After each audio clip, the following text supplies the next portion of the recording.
কিবা এটা মই ভাল কাম কৰিব যোৱাৰ আগতে কিবা নহয় কিবা এটা থাকি যাবই গাইছ। এইটো আচলতে মোৰ এটা হেবিট হৈ গৈছে।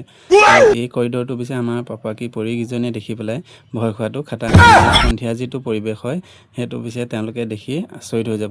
বাৰু আজিলৈ পিছে ৰেডি হ'লোঁ, ব'লক তেনেহ'লে আজিৰ ভিডিঅ'টো আৰম্ভ কৰোঁ। নমস্কাৰ, মই আকৰাম।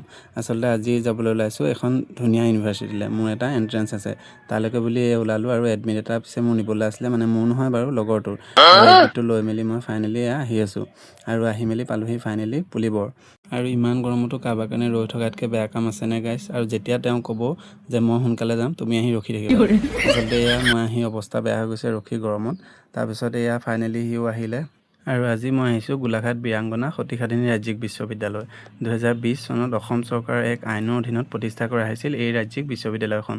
অসমত ৰাষ্ট্ৰীয় শিক্ষানীতি NEP 2020 ৰূপায়ণৰ পাছত স্থাপন হোৱা প্ৰথমখন ৰাজ্যিক বিশ্ববিদ্যালয়। চুতীয়া সাম্ৰাজ্যৰ অন্তিমগৰাকী সাহসী ৰাণী বীৰাংগনা সতীসাধিনীৰ অমৰ ত্যাগ আৰু স্মৃতিক সজীৱ কৰি ৰাখিবলৈ এই শিক্ষানুষ্ঠানখন প্ৰতিষ্ঠা কৰা হয়।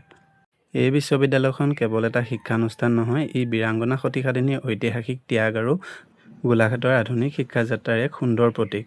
স্থানীয় ছাত্ৰ-ছাত্ৰীৰ বাবে এতিয়া নিজৰ মাটিতেই উচ্চ শিক্ষা আৰু গৱেষণাৰ দুৱাৰ মুকলি হৈছে, যিয়ে ভৱিষ্যতৰ এক নতুন দিগন্তৰ সূচনা কৰিছে। লগতে গোলাঘাটৰ এই অভিযান্ত্ৰিক মহাবিদ্যালয়ৰ চৌহদৰ সেউজীয়া আৰু শান্ত পৰিৱেশে এই ৰাজ্যিক বিশ্ববিদ্যালয়খনৰ দেখাত অত্যন্ত আকৰ্ষণীয় আৰু মন পৰশা কৰি তোলে। যিহেতুকে ইমান গৰমত ইমানখিনি সময় অতিবাহিত কৰাৰ পিছত আমাৰ ভোক লাগিলে, সেয়েহে আহিলোঁ আমি কিবা এটা খাবলৈ বুলি ইমান গৰমত। আৰু আজি ইয়াতকৈ আচৰিত কথাটো হ'ল গাইজ, যিহেতুকে মোৰ MA কৰিবলৈ বৰ্তমান মন নাই, কিন্তু মই নিজকে জুখি চাবলৈ এণ্ট্ৰেঞ্চটো দিবলৈ আহিলোঁ।